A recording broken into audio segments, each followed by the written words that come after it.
தென் மாநிலங்களில் தொகுதி குறைக்கப்பட மாட்டாது என்று கூறும் மத்திய உள்துறை அமைச்சர், வட மாநிலங்களிலும் தொகுதி உயராது என்று உறுதிமொழி தர தயாரா என்று தமிழக சட்ட அமைச்சர் ரகுபதி கேள்வி எழுப்பியுள்ளார்.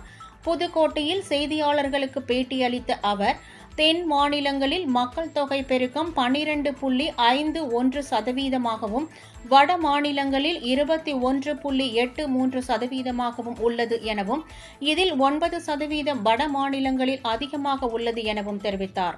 இதனால் குடும்ப கட்டுப்பாட்டை முறையாக அமல்படுத்தி மக்கள் பெருக்கத்தை கட்டுப்படுத்திய தென் மாநிலங்கள் தொகுதி மறுசீரமைப்பால் பாதிக்கும் நிலை ஏற்பட்டிருப்பதாகவும் கூறிய அவர், தென் மாநிலங்களில் தொகுதி குறைக்கப்படாது என்று கூறும் மத்திய உள்துறை அமைச்சர் அமித் ஷா, அதேபோல் வட மாநிலங்களிலும் தொகுதி எண்ணிக்கை உயராது என்று உறுதிமொழி தர தயாரா என்று கேள்வி எழுப்பினார்.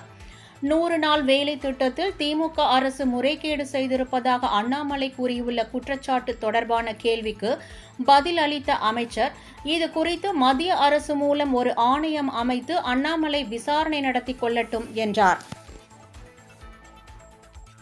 இப்போ உள்ள மறுசதவீதப்படி நடத்துவோம், தென் மாநிலங்கள் சீட்டு குறையாது அப்படி என்று சொல்லுகிற உள்துறை அமைச்சர், வட மாநிலங்களில் சீட்டு கூடாது என்று உறுதிமொழி தர தயாரா?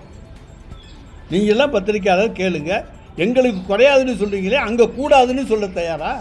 அங்கே தொகுதிகள் நிச்சயமாக கூடும் என்கின்ற பயத்திலே தான் நாங்கள் இந்த நடவடிக்கை எடுத்திருக்கின்றோம்.